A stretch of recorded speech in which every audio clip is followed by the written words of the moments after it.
طبتم وطابت أوقاتكم مشاهدينا في كل مكان. نشرة الأخبار نقدمها لكم من الفضائية الإريترية، نستهلها كالعادة بأهم وأبرز العناوين. افتتاح مهرجان الإريتريين في الدول الإسكندنافية. تأهيل أعضاء وزارة الخارجية باللغة العربية.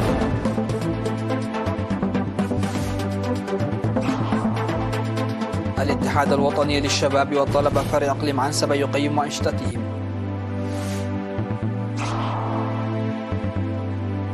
انقلابيو النيجر يوقفون التعاون مع باريس، ووفد إكواس يغادر من دون حل الأزمة. بدء سيران وقف إطلاق النار لمدة 180 يوما في كولومبيا. وفاة 2773 شخصا بحمى الضنك في بنغلاديش. أهلا بكم. افتتح في 4 أغسطس المهرجان ال25 للإريتريين في الدول الإسكندنافية في مدينة ستوكهولم. شارك في المهرجان الذي يحضره حكام أقاليم جنوب البحر الأحمر السفير محمد سعيد منتاي، والإقليم الأوسط السيد فساهية هايلي، والإقليم الجنوبي السيد هابتابت فاسيون. يشارك فيه آلاف المواطنين المقيمين في مدن السويد والنرويج والدنمارك وفنلندا ودول أوروبا الأخرى. وذكر القائم بأعمال السفارة الإريترية السيد يوناس منا ورئيس لجنة الاحتفالات السيد ألم تخلق جرجيس في المناسبة، ذكر أهمية المهرجان للوحدة الوطنية وتنمية الثقافة الوطنية لدى الشباب، مؤكدا بأن تطور وتوسع المهرجان بالمحتوى والبرامج خلال ربع قرن يعكس ذلك. يشمل مهرجان اليوبيل الفضي للإريتريين في الدول الإسكندنافية المستمر حتى 6 أغسطس، يشمل برامج ثقافية وفنية وسيمينارات في الأوضاع الراهنة ومحاضرات مهنية وأنشطة الشباب والأطفال. يسهم مهرجان الإريتريين في الدول الإسكندنافية مثل المهرجان الأخرى في تمتين الوحدة وإبراز وترسيخ القيم الوطنية وتوريث التاريخ والتراث.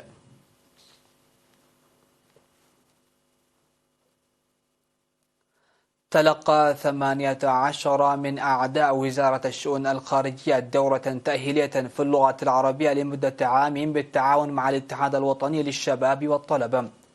وقال المدير العام لقسم المعلومات والدراسات السفير نجاسي سنغال في مناسبة التخريج في 4 أغسطس إن اللغة وسيلة هامة لكفاءة الدبلوماسية، موضحا تواصل الجهود الجادة لرفع قدرات الأعضاء الشباب في اللغتين العربية والفرنسية. من جانبه أوضح مسؤول فرع الشرق الأوسط وإفريقيا المشرف على الدورة التدريبية السيد حسن سعد أهمية الدورة التأهيلية المقدمة بالقدرات الذاتية للوزارة، ولا سيما أن اللغة العربية لها أهمية كبيرة باعتبارها إحدى اللغات الوطنية ولغة الجوار. وأفاد المشاركون في الدورة التأهيلية عن معرفتهم المحدودة باللغة العربية من قبل، وسيقومون بتطويرها بالقراءة والتحدث.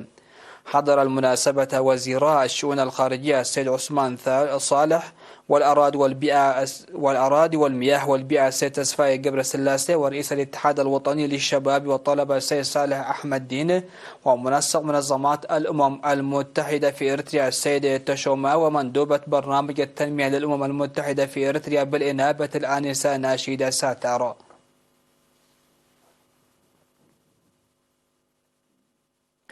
قيم الاتحاد الوطني للشباب والطلبة فرع إقليم عنسبة أنشطته في اجتماع عقده من 27 وحتى 29 من يوليو الماضي. وأوضح ممثلي الاتحاد في التقرير المقدم تنفيذ أنشطة بناءة تمثلت في التنظيم والتوعية وتأطير النشء والنفير التنموي ودعم المحتاجين. وأوضح مسؤول فرع الاتحاد في إقليم عنسبة السيد عزازي برختاب أن الجهود تبذل لتوسيع التنظيم إلى المستويات الدنيا بهدف رفع وعي الشباب في إدارات الضواحي والقرى. وأوصى الاجتماع لتوظيف ممثلين للاتحاد في جميع الضواحي والدفع بالدورات التدريبية والعمل لرفع القدرات الإنتاجية للشباب. وشهد الاجتماع محاضرات من مختلف المسؤولين والخبراء حول مختلف القضايا.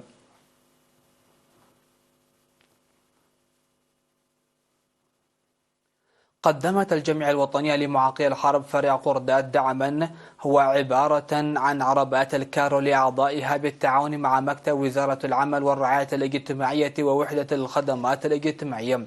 وأوضح مسؤول فرع الجمعية السيد إدريس فرج أن الدعم قدم ل 52 عضوا بينهم 11 عضوا.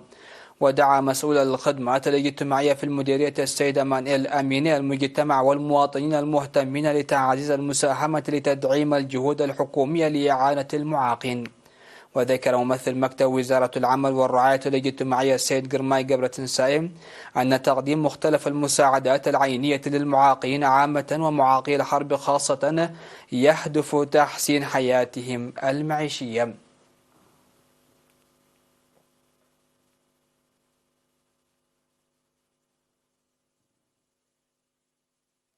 قام أعضاء جمعية سيارات الأجرة في الإقليم الأوسط بنفير نظافة في أرض المعارض الإكسبو يومي الثالث والرابع من أغسطس. وقال السكرتير العام للجمعية السيد يتبارخ هيلة إنهم يقومون بوسيلة منتظمة في نفير تشجير في منطقة ماي دمنت والتبرع الطوعي بالدم، وأن نفير النظافة هذا يعتبر مواصلة لتلك الأنشطة. وأكد الأعضاء على العمل لإنجاح مبادرات الجمعية.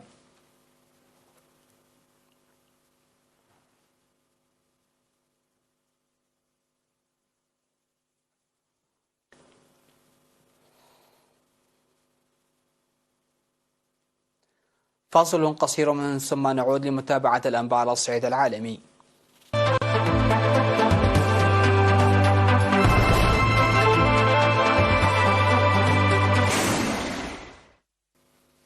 أهلا بكم. على الصعيد العالمي، قادر وفد الجماعة الاقتصادية للدول غرب إفريقيا إيكواس الذي وصل إلى نيامي مساء الخميس لإيجاد مخرج للأزمة في النيجر هذا البلد بعد ساعات قليلة من دون لقاء قائد الانقلابيين على ما أفاد أحد أعضائه الجمعة. وفي وقت سابق أعلن الانقلابيون في بيان تلي عبر التلفزيون إلقاء اتفاقيات عسكرية عدة مبرمة مع فرنسا تتعلق خصوصا بتمركز الكتيبة الفرنسية وبوضع الجنود الموجودين في إطار المعركة ضد الجهاديين. تمثل النيجر المحور الأخير لمحاربة الجماعات المتطرفة في منطقة الساحل بالنسبة لفرنسا، التي تنشر فيها 1500 جندي بعد اضطرارها للخروج من مالي في صيف عام 2022. لكن الانقلابيين أعلنوا في نيامي التخلي عن اتفاقات عسكرية عدة معها. ورأى الكرملين أن التدخل الأجنبي لن يسمح بحل الأزمة في النيجر في وقت دعا فيه الرئيس المخلوع محمد بازوم واشنطن والأسرة الدولية إلى التحرك ورفع قادة الانقلاب في النيجر حظر التجول الذي فرضوه عقب سيطرتهم على الحكم وإطاحة الرئيس المنتخب في 26 من يوليو، ما أغرق هذا البلد في أزمة.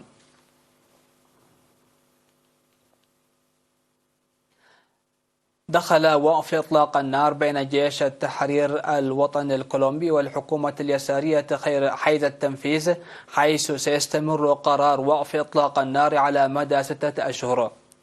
وأعلن جيش التحرير الوطني عن وقف إطلاق النار قبل أيام قليلة من نهاية السنة الأولى من الفترة الرئاسية للرئيس غوستافو بيترو، وكان بيترو قد أصبح رئيسا للبلاد في 7 من آب 2022. ويأمل الرئيس بيترو الذي هو بنفسه كان المتمرد السابق في إحلال السلام في البلاد وبالإضافة إلى وقف إطلاق النار، يتأمل أن يتم اتخاذ الخطوة الأولى على طريق إرساء اتفاقية السلام.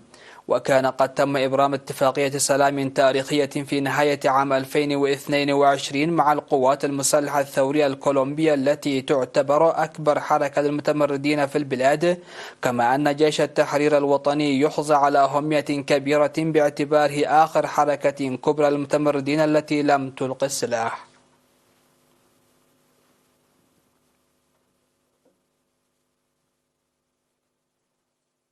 أفادت وكالة شينخوا بوفاة 273 شخصا أصيبوا بحمى الضنك في بنغلاديش منذ بداية العام الجاري. من جهته قال خبراء محليون في مجال الصحة أن نسبة الإصابة بالحمى بلغت بالفعل إلى ذروتها ومستوى الوباء، غير أن حكومة البلاد لا تؤكد ذلك رسميا. وتساهم الأمطار الموسمية المستمرة في بنغلاديش في انتشار العدوى، ولا يزال نمو عدد المرضى بحمى الضنك مستمرا بالرغم من الإجراءات المتزايدة لسلطات البلاد للسيطرة على تكاثر البعوض وتكثيف مكافحة يرقاتها. وفي عام 2022 سجلت بنغلاديش إصابة 62423 شخصا بهذا المرض ومقتل 281 منهم، وتكون أكثر من 80% من حالات الإصابة به خفيفة أو بدون أعراض، لكن الفيروس يمكن أن يسبب مرضا حادا شبيها بالإنفلونزا يمكن أن يتطور إلى مضاعفات قاتلة.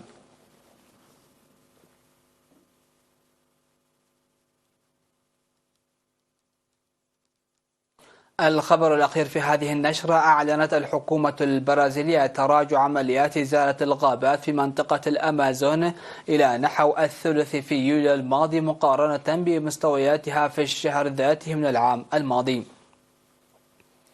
جاء ذلك قبل أسبوع من انعقاد قمة ستجمع في بيليم شمال البرازيل ممثلين عن الدول الثمان الأعضاء في منظمة معاهدة التعاون في منطقة الأمازون.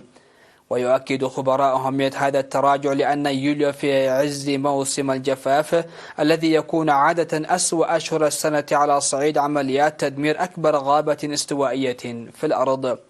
وأظهرت بيانات نظام ديتر للأقمار الاصطناعية التابع للمعهد الوطني لأبحاث الفضاء إزالة 500 كيلومتر مربع من غابات منطقة الأمازون، وهو أدنى مستوى تراجع منذ عام 2017، ونسبته أقل ب66% مقارنة ب 1487 كيلومترا مربعا أزيلت في يوليو 2022، وذلك العام الأخير من ولاية الرئيس السابق جاير بولسونارو.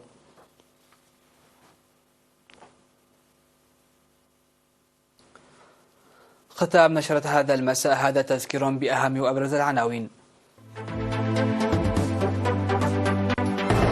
افتتاح مهرجان الإرثيين في الدول الإسكندنافية. تأهيل أعضاء وزارة الخارجية باللغة العربية.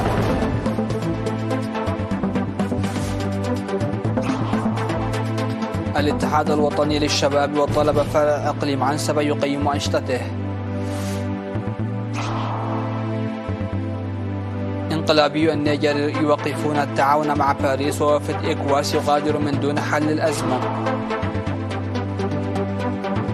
بدء سيران وقف إطلاق النار لمدة 180 يوما في كولومبيا.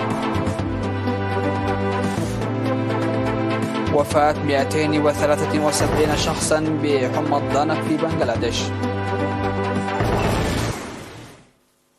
سادتي سيداتي، كانت هذه الأنباء لهذا المساء، متمنين لكم حسن المتابعة ودمتم في أمان الله.